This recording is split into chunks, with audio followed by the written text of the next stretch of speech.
All right, welcome back to another episode of a podcast.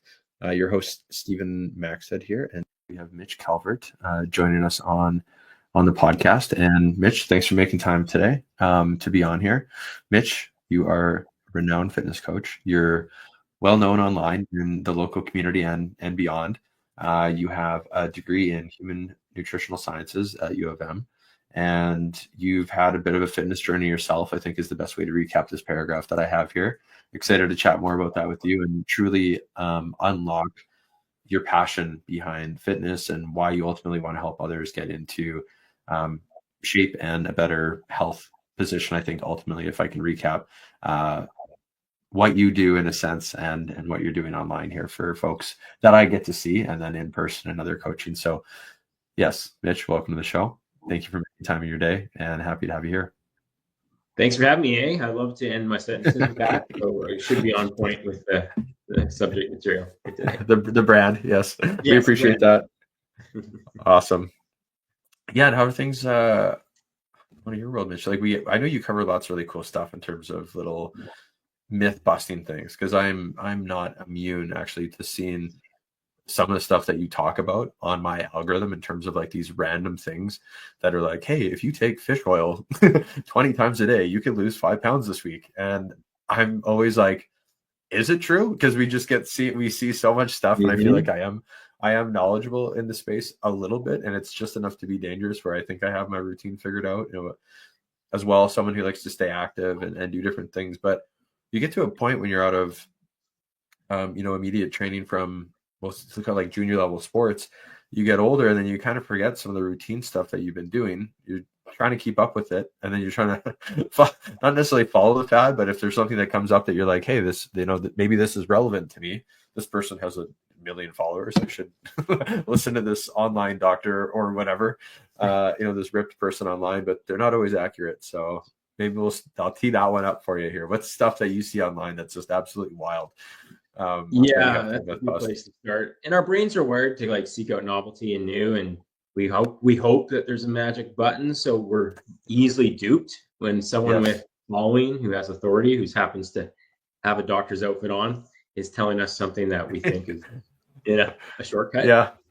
So there is appeal to that, and don't get me wrong, there's maybe a place for that in the final 10%, but it's the Dunning-Kruger effect. I don't know if you've seen that chart where when we think we know everything, we're actually on the peak of Mount Stupid, like very early stages. We have access to Google. I love that. Know it all. Yeah. And that was me back in the day, 20 plus years ago. I did keto before it was cool. I ended up in the ER with a bowel obstruction. And I didn't know any better, but I thought I did because, my brain was not fully developed in this area, right? It took 20 years of trial and error to realize once you get kind of through the valley of despair, and it's this whole cool chart, you realize the basics are actually where the foundation is built, and the shortcuts are always in the day-to-day habits. And until further notice, that's really what moves the needle when it comes to transformation. Not to say you don't have to get caught up a bit in this stuff, the new stuff, and experiment and try it, but don't lose sight of what really matters, right? I think that's a big takeaway. No, totally. What's one of the craziest fad things you've seen online where you're just shaking your head at? Gosh, well, everyone's trying to capitalize on the Ozempic movement by calling things nature's Ozempic. And it's just a pill, a sugar pill, that it does not nearly the same effects as Ozempic does. That's another rabbit hole, of course, that has its pros and cons. But anything that says it's a natural route to GLP-1 or equivalent to Ozempic is total hogwash, and not to be duped by the products. That's a big one right now, is people are just capitalizing on that search, right? For that really popular weight loss drug. So that's I feel like that one, we could dive down it, but I think ultimately the thing to mention there in my mind when I started seeing these ads, and then just this like subconscious and all this stuff, like the pool, whatever it is, I'm like, this is destined to be in. It is an effective product for someone out there. Don't cancel me online. But I feel like it's destined to be a documentary on Netflix about how a bunch of sales reps made a lot of money and then people were unhealthy because of it down the road, because it hasn't been around long enough to really know. We just had one come out, right? I mean, that one was with what are they called? Oh gosh, I'm actually blanking on this one. This will happen throughout the episode. Not Ozempic, but it was like a documentary on Netflix around like opioids and stuff like that. Yes, and the whole family in the States that cherry picking data and getting people addicted, and everyone dies. Yeah, what's that drug called? I won't get hung up on it too far if we can't move through it. Anyways, but when I first saw Ozempic, I'm like, oh, this is literally going to be we might as well just start casting people for this future documentary of this and show them dramatic weight loss. And, if it is effective, great, but that's not super awesome. And if the commercials were being honest, it would be someone like stuck on the toilet, like crapping their brains out. Like that's more accurate for Ozempic, right? It's either extreme diarrhea or you're backed up for days. So you're not without side effects. Yes, you lose weight on the scale, and it might be a godsend for someone that's clinically obese that has tried it all and is at death's door if they don't change their habits. And it might be a way to kind of force less food down their throat for a while until they kind of develop a good routine, right? So I'm not one to cast it off completely. I just think there's too many people kind of trying to hit the easy button there, and it might be costing them in the long run. Yeah, like you said, there is no real easy button on that front. On the positive end of things, what are some things that folks might be able to do to help out on the positive? That's kind of, like you said, like a foundational thing that you could share with the general audience to be like, hey, these are things that we would look to start to create kind of a foundation of health. Yeah, I mean, we call it our Big Five framework. It's like 5 foundational things you can do daily, and you might have to just start with one if you're starting from ground zero, but just refers to your water intake, getting that up. Without hydration, it's hard to change your situation. There you are. Nice. A great reminder. Plug. Yes. Takes the edge off your appetite. Obviously, your brain and body function better. Your workouts are better. So it's an super obvious one. So I always start there. 2 is just walking. And ideally, the goal is that 8,000 to 10,000 step gold standard. But that's not to say you won't benefit from just increasing your movement from what you're currently doing. And if it gets to 8,000, awesome. If it doesn't, it's not like it's a pass fail, right? Of course, strength training. Like I'm such a proponent of that because people get obsessed with weight loss, but they realize that you have to realize there's a difference between fat loss and weight loss. And it's very easy to lose as much muscle and bone as fat if you're just relying on cutting calories and cardio and not giving your muscle a reason to stick around. And that's important regardless of gender, for sure. Interesting. And then the last 2, of course, would be like your macros, your nutrition, like the right balance that we call it the CAP, calories and protein, getting those within range where they should be. And sleep. I mean, it's super obvious. Adults, we tend to overlook that one, but it's, how you feel when you haven't gotten a good night's rest. You snack more, you move less, your willpower is drained. It's just a cascade effect on everything else, right? Yeah, it is often... It is that way, exactly. You become lazy, you rely more on a sugary thing, or you're adding that into the coffee. All right, and what do you recommend to get like a good night's sleep without that sounding so basic? Because I think it is something that people talk about a lot, but then they'll complain about going and buying like simple I'm not looking for a mattress suggestion in this way either, but there's a lot of folks that ignore the importance of investing in stuff such as a nicer mattress or like darken a room. Like it's just like it's the last thing that's on someone's mind. Why would I invest in something that I get no seemingly pleasure out of in a way of just I'm unconscious in the sense of sleep? So what do you talk to people about when they're like, whatever, if they're having trouble sleeping, but they don't want to do anything about it in that way? Because I see that being a hurdle for some folks. Yeah, I mean, if you got the means, it's 1/3 of your life you spend in it, right? So if it's a real cheap mattress and your back is sore, like a lot of people we talk to, wow, that made a huge difference getting a mattress. So I don't have the same pain. It's like, okay, well, that was the reason, Yeah. So at least a decent mattress that you don't feel like you're all creaky getting out of, for sure. Then it comes down to sort of a routine. Like the best tip is probably the most boring, is to have like an hour window where you go to bed and wake up 7 days of the week. So it depends on your age. It's easier at my age now where I don't have late nights on the weekends very often with kids and so on. But if you can get into that routine, your circadian rhythms are kind of aligned for it. You can fall asleep naturally at a certain time, you wake up naturally at the right time. And that can kind of fix a lot of the issues. But room temperature, trying to avoid screens in the last half hour, alcohol, caffeine, all these things can kind of affect your ability to fall asleep, stay asleep. So, yeah. Okay, that's an interesting one. If we can dive down this for a sec. I recently started seeing another gentleman actually online on this topic I forget the name, but he started talking a lot about different alcohols and the range and variety of stuff in there in terms of both sleep, calories, and the damage that's being done. Now, although I think I've seen on enough graphs that it like drinking is less popular with newer generation, but if you go out, bars are still pretty full. I don't see less ads for drinking or like this subliminal ads for it. It obviously is a negative effect, but it's a risk that people are willing to take. It's legal. It's kind of not seen as that bad, but it also has super negative impacts. What's going on with the sleep and the fitness side of things when people are drinking? Yeah, the poison is in the dose and the timing. I'm not a big anti-alcohol person, but the more and more of the research seems to suggest the best amount is 0. But for our quality of life and the social life we want to have, it tends to go hand in hand. So I suggest at least 3 hours out from bedtime, having your last drop, because it's largely cleared your system by that point. The issue with the sleep is it kind of passes you out, but you don't get into that really deep, or your REM sleep gets compromised and you wake up like you didn't get a full night's rest, even if you're in bed for 8 hours. Yeah. So there's no way to hack that. If you're drinking too close to bedtime, you absolutely will feel it the next day. Resting heart rate will be up, elevated for about 24 hours. HRV, which is an indication of your stress, your recovery levels, that can be compromised and dropped. So it definitely is not good for us, but it's fun and it's part of our social life. So there is a time and place, and you have to kind of make those decisions for yourself, right? If you were to recommend a drink, what would it be, Mitch? Honestly, from a calorie perspective, if you're doing a couple drinks, do what you enjoy most.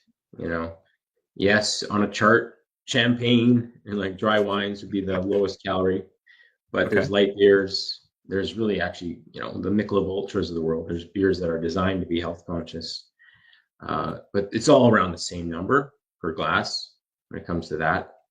Yeah. Obviously, I'm not really a beer connoisseur, but there are heavier beers that come with more alcohol, which more calories, or heavier, like barley or whatever it is.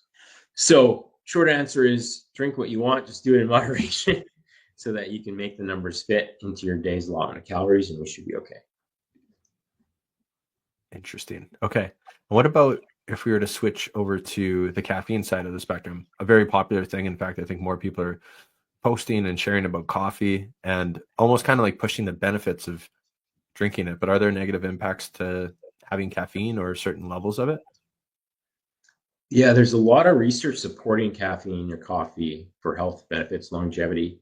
I think everyone's a coffee drinker putting those studies together, so they're biased. But honestly, I'm a big fan too. It's just, again, poison in a dose and timing. Some can metabolize it a little faster than others, so they can have their last cup at 2:00 in the afternoon and they're fine to fall asleep. Those who say they can drink at 9 p.m. and pass out, it's like the alcohol thing. They're not going to get as deep a sleep from that, even if they're the type that can fall asleep despite all that caffeine. So I'm all for coffee. Drink what you feel is the right amount for you. I have a point where it's too much and I get kind of jittery and anxious. So 1 or 2 cups early in the day is my limit, but everyone's got a bit of a different tolerance there. Right? That is a great recap on the coffee situation. It is something that sometimes is near and dear. Have it to help me get through the day. And I think a lot of, like you said, very popular now. There's more coffee shops than ever, it seems like, and there's different coffee. I don't know level. It's almost like the sommelier of coffees that are out there now, in terms of what shop you go to, what kind of roast you're getting. Everyone's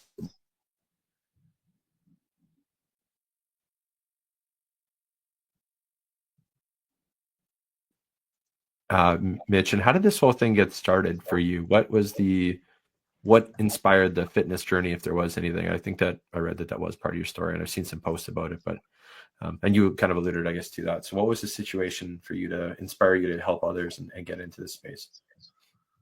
Yeah, I definitely wasn't the conventional route where I was a a jock throughout high school, and then you're an athlete, so the obvious choice is to become a trainer for fitness coach. I was 260 pounds in high school, the furthest thing from a fitness coach, and got made fun of for my weight earlier in junior high and that kind of thing. The same old sob story a lot of us have. So that's sort of what drove me down the path to get in shape myself. And then, so losing that 60 pounds obviously gave me the itch for fitness, realized how much it changed my mindset and my belief systems, and frankly, my motivation to go after my dreams and all that fun stuff.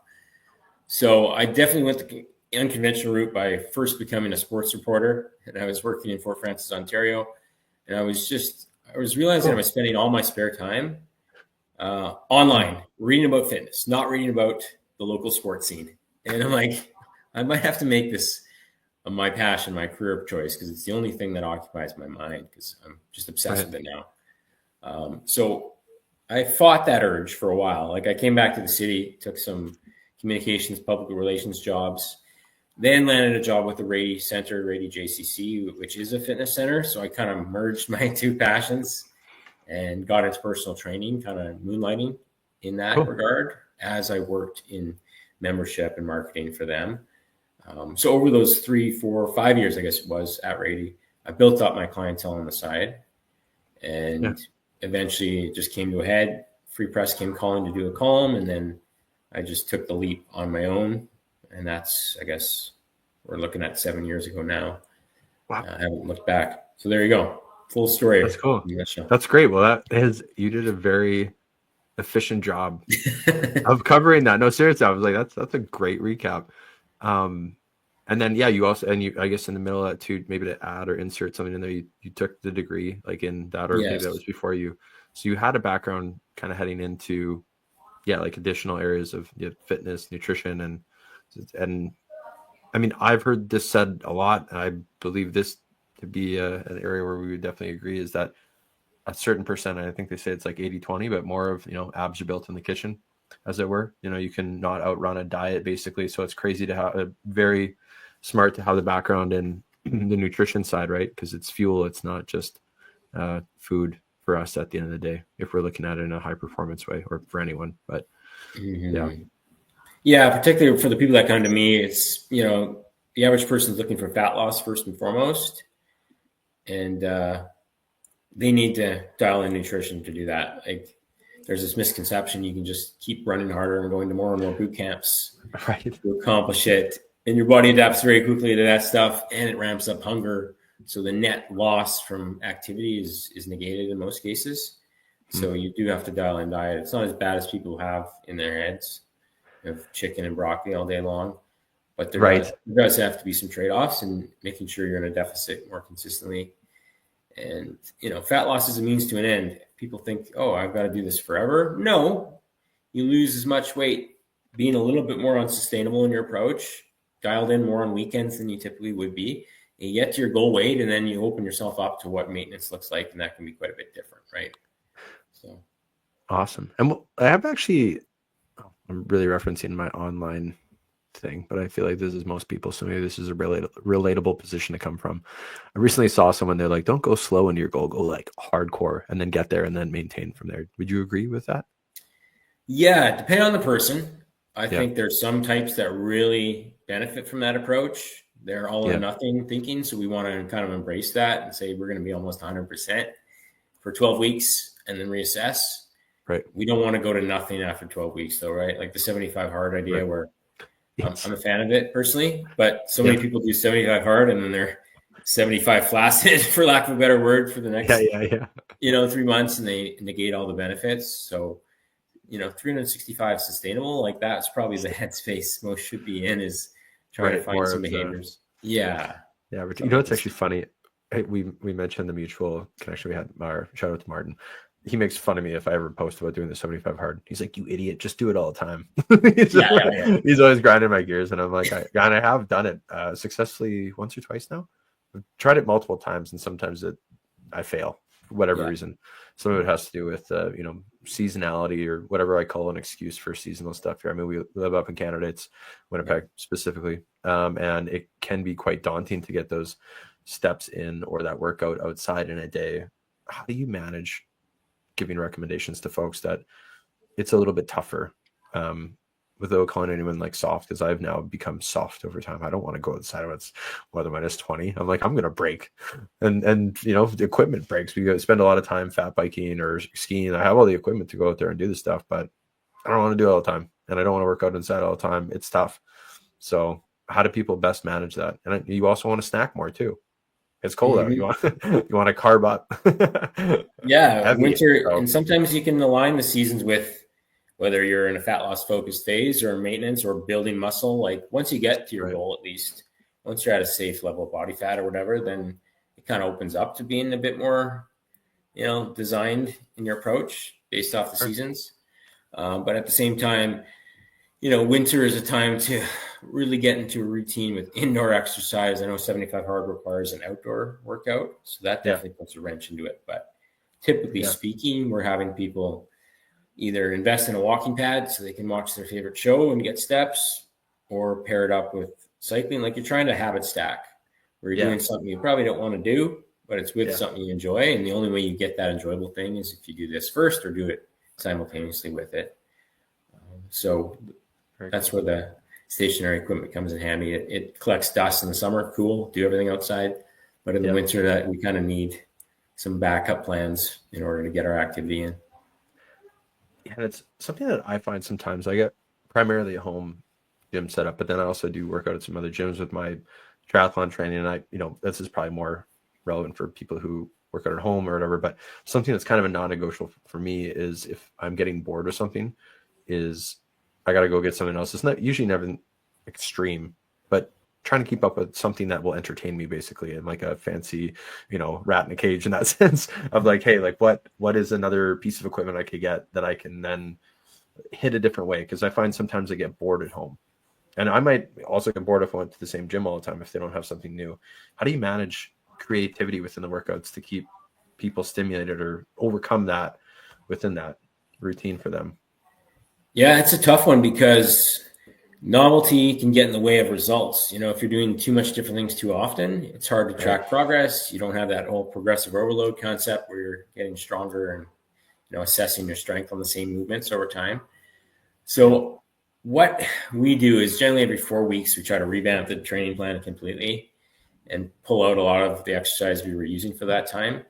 But we don't want to do it too often because we want them to look back on, what did you do for dumbbell bench press last week? Okay, add a couple reps or add a couple pounds. And after, 3-4 cycles of that, people's brains tend to shut off. They want something fresh. Yeah, that's exhibit A. Yeah. So my job is to make it look novel while being effective. And that's a tricky balance to strike.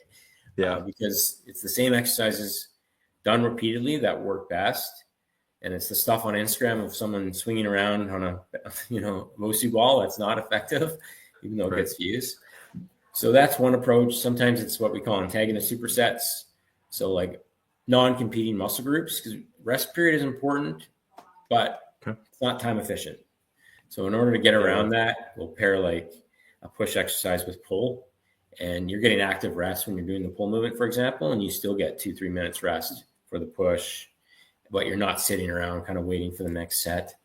And then we often use finishers. I call it anaerobic abs. It's targeting your midsection with the core exercise. There's been a few research papers that support that as, a small benefit to belly fat loss. So all I have to do is tell people it's going to help with that, and they're more adherent. They're in, yeah. Even though it's a minute, diet still drives that bus, but any little edge helps. So yeah, having some techniques, naming things, making sure there's some variety, but not too much is really my challenge as a coach, because for sure. I mean, as I just highlighted here, I guess that's like a common area. I maybe just thought it was more of my ADD, but I'd bring it up and talk about it today. As we were thinking here, but then the home gym gets kind of crowded and then I got to move something to the garage and then move something back in or whatever I'm doing. But that's kind of been my strategy of boredom. But then I have heard on the flip side, I think this is a really good clip. I'm going to reference some weird shit today. Pete Davidson, I think, was like, he's just like talks about on some interview on TV. Maybe you've seen this one too. And I think it was like Alec Baldwin had asked him, "What's your routine? How do you stay so lean?" And he's like, "Oh, 100 push-ups, 100 sit-ups, whatever, 100 squats a day." And apparently whoever he had said that to followed that program for a bit and lost like 50 pounds. They just like stuck to this very basically prison routine, like for a workout. You're using your body weight or whatever. And every time apparently he'd seen him on this like set or whatever, it was like 100, 100, 100. And I was just like laughing at that little clip thinking, I mean, if it works and it's consistent, I just thought about it when you're talking about, simplicity in a sense, but on that end of things, there are a lot of movies that highlight getting shredded in prison. So maybe there is something to be simplistic and only focused on one thing, in a sense. So lots of jokes maybe made around that, but does it work? Maybe. I don't know if 100 push-ups a day is a solid routine enough, but you get bored doing it, right? The struggle would be mentally, I'm doing this again. It's like, you see your pet dog eat the same meal. We would have a terrible time doing that. But if you could get excited about eating the same thing every day, it would be way easier to keep on track. But we're not like that. We want to have sushi, pizza, burgers, different stuff in the routine, right? So so it's trying to strike that balance between what's simple and consistent versus what's going to keep you motivated. I guess wouldn't be the perfect word for it, but like feeling fresh about it and not getting dull in the doldrums a bit, for sure. How important is it with clients, Mitch, to set like these goals at the end of it? Because I'm sure that's part of the boredom or the process that folks go through, and then they fall off and then they're disappointed. But what does that look like for you when you work with folks? Yeah, if you don't know where you're headed, you're already there. I mean, I think that concept applies to everything. Like there should be some North Star you're chasing, like a dream scenario, and get super visual with it. Like oftentimes we call it our 90-day perfect fat loss blueprint. It's like a checklist we go through one-to-one with every client to start the process. Hey, I read show. I like it. Yeah. And so that gets them clear on what's a realistic, maybe reach goal for them based off whether it's inches, weight, or some, measurable metric. But then the more important part to that process is process goal number 1, process goal number 2, process goal number 3. What are the stuff you're checking off daily or weekly, or your KPIs, I guess? That's what's actually going to lead to the transformation. So know where you're headed, but don't obsess about it. Don't get too caught up in it, because then you're in that like chase mindset. And we want to attract results, not like really push to try to achieve them. Because that mindset shift is important as well, to just trust that things are going to happen for you as long as you're consistent showing up every day. What do you end up seeing for an actual timeline of folks seeing results over on average? I don't want to pinpoint this one, but is it like a 2-week window, a 6-week window, a 3-month window? What does it take if someone really committed to a program in their mind, and where they should expect to almost like see results from something? Yeah, I think most people have unrealistic expectations of what they can accomplish in the short term, but their expectations over the course of a year are underestimated. Like it's amazing what you can do if you're showing up for a year, 6+ months to a year. Right. That's what moves mountains. The 60-day sprint. Yeah, on paper we can build out something that'll work in that time frame, but will you keep your results 3 months later? Right. Odds are no. So it's about developing this new identity, so you become the person deserving of these results, not just wanting them. You have to become the person in your identity, your habits, your behaviors, your mindset. That's when the outcome manifests eventually, if you just show up as this person day to day, week to week, month to month. So we generally commit to longer terms with our clients. Just over time, we've realized the 90-day person might actually have to come back, and that defeats the purpose, right? We want to have this, especially as fitness coaches, our goal isn't to have clients forever. It's to have, referral business, people walking around as walking billboards forever, not repeat business where they lose a bunch of weight and gain it back on their own and rinse and repeat. So that generally takes a lot longer to develop the habits, routines, and most importantly, mindset and identity to make everything permanent. Very cool. What's something that someone could take? We talked about some stuff being like added into the routine, but something that someone should really consider not doing. Although I know you said like a balanced approach, but if there was like a food thing that they're doing on the diet side, it seems to be more heavily weighted to really truly getting results for just a overall healthy human at the end of the day? What's something that folks could adjust? Yeah, that's a good question. I mean, I could take shots at other things in the industry that I didn't think are optimal, but they always beat nothing. So low-hanging fruit is like the liquid calories, like the Starbucks frappe mappe cappuccino, that's 600 calories, whatever the, Yeah. And you feel like you're craving more food right after you finish it. It's not a filling thing, and it's 600 calories. That could be a full meal's worth. Full sugar Cokes, beverages, that kind of stuff. All the cream people add to their coffee. You can add a little cream, but it's shocking how much people put in their coffee. It's more cream than coffee at a certain point. Yeah. So you chalk that all up. It's probably 300-400 calories a day on the low end. That equals nearly a pound of fat lost a week just by cutting that out.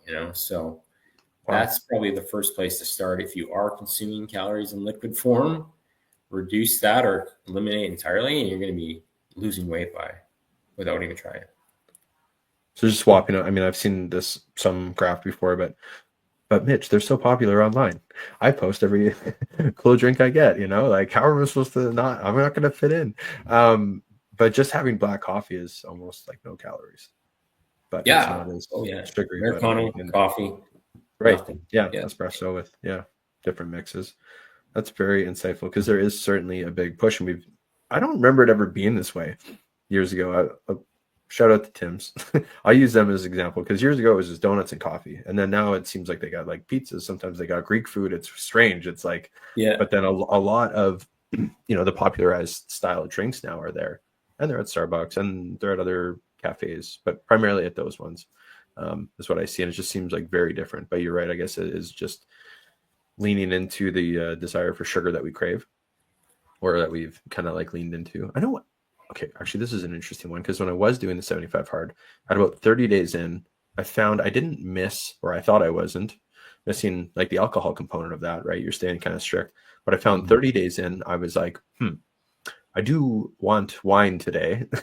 But I was realizing it was the sugar I was like missing. It was a weird thing. Somehow I figured it out. I'm like, well, I don't really feel like a drink actually. But I was like, no, but I do. It was like this, and then I realized that it was like a sugar craving at the end of it. So then I had more fruit to kind of substitute that. But that was a weird one that I could see maybe someone going through that with one of these sugary drinks if they're going through like a withdrawal. But it was a weird feeling. It was like, it wasn't like lightheaded or something, but it was like a craving, but not really, and it was strange. I mean, our brains and bodies are so connected. Like when we're lacking a nutrient, they'll seek out food that's abundant in that nutrient, right? I mean, it's kind of nuts, but it's a smart organism. Like if you're lacking in magnesium and you're downing peanut butter, you're low in healthy fats and magnesium, that's possibly your body trying to address like a shortfall in that, right? So it's trying to check all the boxes through good healthy foods so that you aren't in a position where you're having these massive cravings. And I talked about a dopamine detox with our members yesterday. Like, cool. Can you do 2 days cutting out a lot of the stimulants you're using, the added sugars, even the social media scrolling, like deleting the apps for 2 days? It would be torture, right? But there's some evidence that 2 days of that kind of resets your taste buds, how your brain works. So you're not seeking these quick hits of things quite so often. And it's kind of more reprogramming how our body's actually designed to work before the world went crazy and we got all these, quick hits of dopamine we can get everywhere. So might be something to experiment with if you're really struggling in that area. No, I am pumped you brought this up. This might be a little bit of a sidebar. We can come back to talking fitness, but another documentary shout out on Netflix. Was it? No, not a documentary. Pardon me, a podcast. Diary of a CEO, female doctor, and then Steve, the host. Coincidentally, we have the same name, but they were talking about this dopamine. I brought this up a couple of times because they spoke about both, or dopamine hits is how it starts, but then they also segued into like addiction in general and how rats function through this testing and access to it was more severe. It wasn't just sugar snacks. They were talking about cocaine. The rat would seek out the drug if it was available, but then ultimately if it was given stimulants and basically low-key fitness stuff in the space. Very controlled environment though. So I think this is an extreme example with rats and cocaine and fitness and whatever, but let's pretend it's sugary snacks and fitness stuff. If you were to truly cut that off for someone, then and just have access to fitness, like you were saying, kind of cut that off. And I truly do strongly believe that too. I feel it. We spend a lot of time on the marketing company through the podcast on phones. It's one of the reasons we built the team out. I found I was spending way too much time on screens. It was unhealthy. It was like just overload. I couldn't turn my brain off at night. Yeah. So then having a little bit of downtime before bed, I found was super important. That's interesting that you're going that in depth with your coaching. Not that I didn't think that you would be, but I didn't know that until right now. You're chatting about a detox and like, it's all stuff, right? It's all coming at you at all the time. And so if you can't turn this off to then, help with the temple, as it were, it makes a lot of sense. That's really cool that you bring that up with your folks. I'll have to check out that podcast. I know I've listened to quite a few of his episodes. I don't think I saw that one. It's a good. We can be slaves to our devices and to our vices, and in order to take control, it might mean a full cold turkey detox for a day or two. See how you come out of that. Maybe you obviously reintroduce some things, but you might have a bit more control, which is what we're all after at the end of the day. Yeah. That's really interesting. Well, where do you see a lot of people reaching out to you in terms of like their stage, and they're like at the point where, Mitch, I need help. Oh, I want help. I want to change. What's the situation that folks are coming in and finding you? Yeah, well, it's a few different demographics. There's two major camps. One is those who are retired and they realize, oh shit, money wasn't everything. Health is pretty important too, and I've neglected it for 2 decades, and I want to be able to travel and make use of the money I've collected, and now I can't. And now is the time to, get after it before it's too late. So there's that camp, 55 plus. Okay. And then there's others who are, mid-age like me, 30s, 40s with kids, and they have all the excuses for why everyone else comes first, but they realize they can't bring their best to those they love and care about because their health, their mental and physical health is in the dumps, and it's tied to their food choices, their sleep habits, their lack of exercise. So they realize it's time to make that a priority again. So that's probably the next group. And it's kind of a mix of moms and dads, I would say. But that would be kind of the two main camps. No, that's, and what I guess, or how are folks able to, best way to connect? I mean, I follow you online and stuff like that, but are people seeking it out through website, or are they following you for a bit and then they're like, hey, it's time to make the change? And do you find the pattern in a certain season? Because I'm thinking now summer in general, I'm even hitting the gym a little bit more. Well, part of it's for training and then my ability to go out in the sunlight again, and just getting that energy from spring basically. But do you find it is maybe like pre-summer, or is it all over the map? Yeah, it's a bit all over the map, but it has its spikes and seasons, like not quite September, but after the kids are settled in school, like people are getting more serious. The post-summer weight gain has kind of happened, and now it's time to get serious again, like October. Okay. And then January has its time, New Year's resolutions. And then the ones who left it to the last minute are kind of right now, March, April, May, where, oh shoot, I want to look good in the swimsuit. I don't feel great about weight I gained over the winter. So those would be kind of the three main spikes.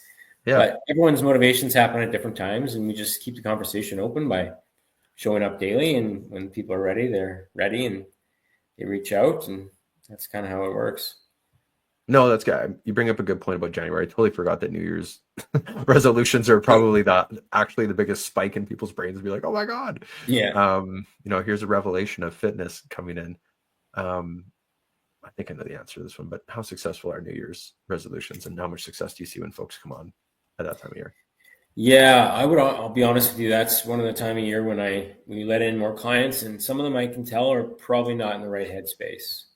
And oftentimes we'll have to tell them no, because you have to do it for the right reasons, and you have to have a strong foundational why. And it's just because it's January and it's a New Year's resolution that you put on the list because you felt you had to.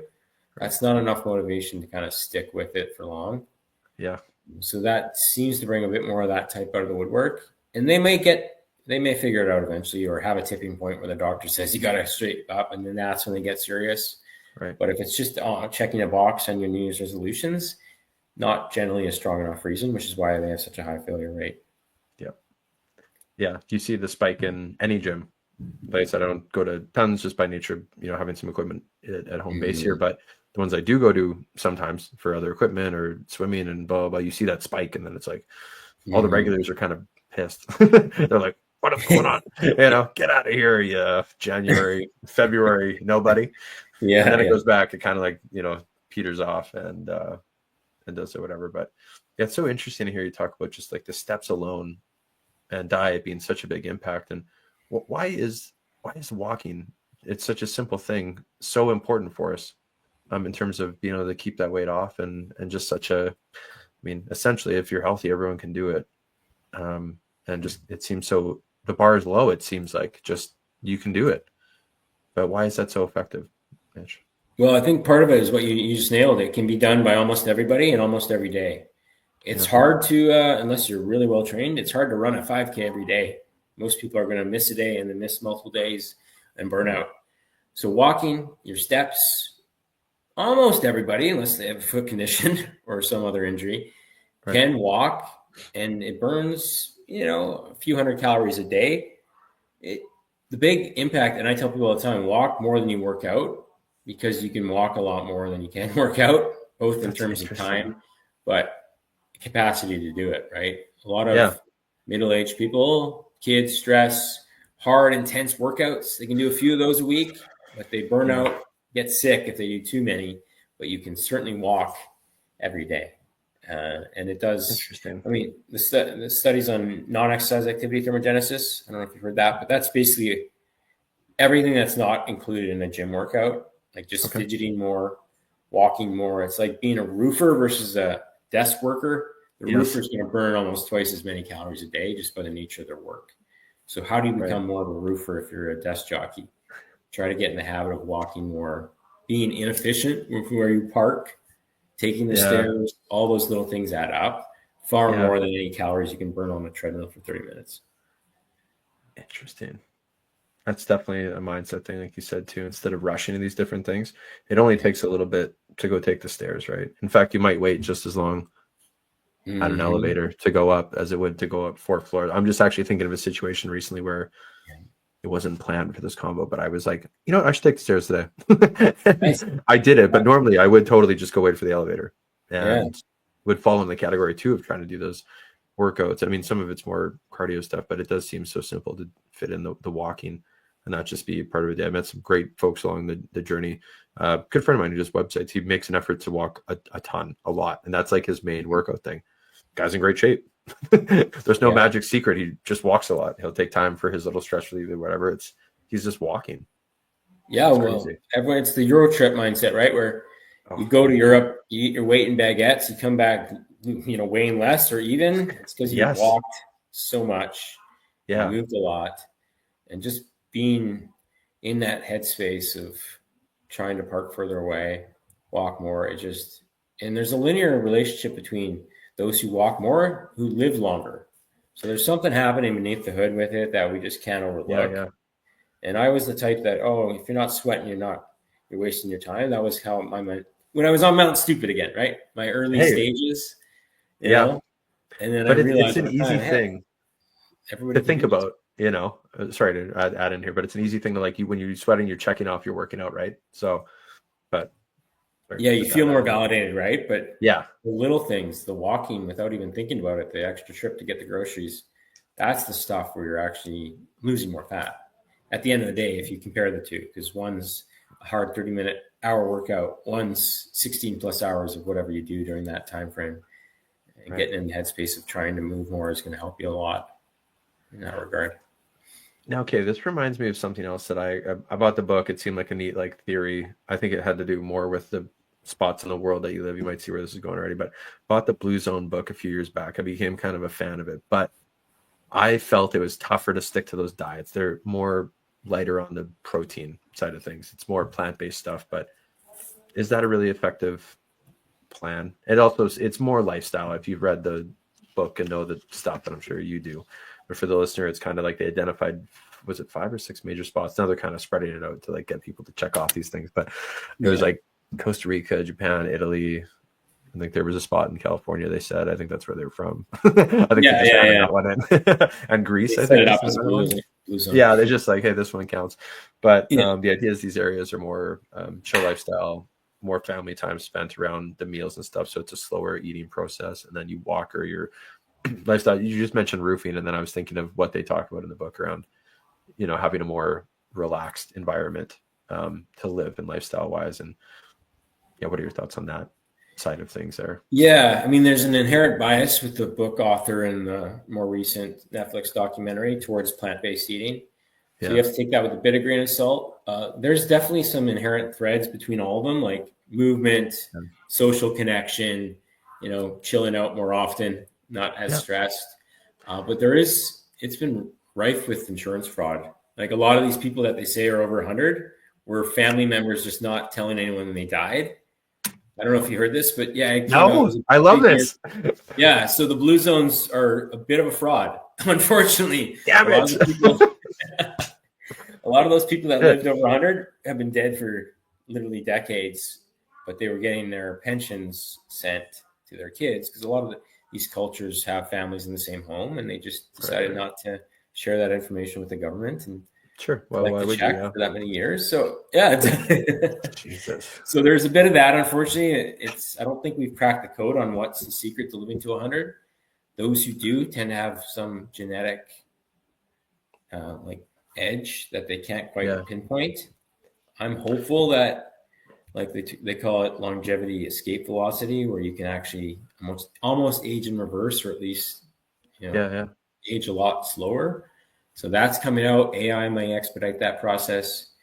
I don't know if you heard of Brian Johnson. He's a little too out there for me. That's, I think, the same guy that I'm thinking of. Yeah, I'm pretty sure I know him. He does a lot of weird things. Yeah. Yes, he's extreme. I mean, that's his whole life is just living longer. I don't know how he pays for that lifestyle. He must have made money doing something else, and then is now just. I think he sold something to PayPal. I think actually, or something. So he made a ton of millions of dollars. So he's no longer having to pursue that. Peter Diamandis, he's kind of in cahoots with Tony Robbins, but he's kind of on the cutting edge of AI living longer. I think it's Fountain Life is his company with like full body scans in the States to identify things early and so on. So I'm bullish on that. I'm not sold that we're going to be able to live to 100 just with a few changes and tweaks, but we might. And hopefully we'll be around long enough to see that come to reality. Yeah. That'd be neat, as long as you have a good quality of life too. I know, I don't mean to brag here, but it's more, I think it's a true combo. We've had a few family members make it to 100 now. And we actually have one aunt, great aunt, who's still with us, and Ida, shout out. She will not probably see this or hear it. She thinks hearing aids make her look old. She's 104 or 105 now, or 104 turning. She makes another calendar, she'll be 105. And it's not the first one that we've had do that, but it was interesting actually following. And it's weird to hear you say that about the Blue Zone thing, because I kind of called BS a little bit on it too. I thought it was neat. And I'm like, I can kind of get behind the theory of it. But we also had a family member on my mom's side, but it's been on both sides of the family actually. So I'm pretty fortunate. Not everyone makes it there, obviously, but few have made it. But there's one gentleman from my mom's family, and mom's family is from up north, where he lived on a trap line. Very traditional northern community life up there, and he boiled meat and would eat the meat from. He didn't know a lot of cooking stuff. Literally, that was the cooking regime or whatever. Maybe the odd can of potatoes kind of thing. Eat the meat, and then actually drink or consume, I guess, for the next few days, almost like a soup, the broth from said meat being cooked. I don't even think we had regular species being cooked in this thing. It was like a trap line, like genuinely the odd animal going through. The guy lived to be, I think it was 106. I don't know if I'm getting it right. I think that's a conservative guess. I think it was actually a year or two more. It was crazy though. So 105, 106. So plus. Yeah. And it's just such a unique routine. Yeah. Maybe walking a trap line every day, fresh air, literally really connected with nature in that sense too. So he's getting other, not the phone, hits that we're going with. So just a very different fake environment all day. Yeah. Kind of relaxed in a way, not hot and on a beach eating fish, but up north on a trap line, maybe eating some fish within that diet as well.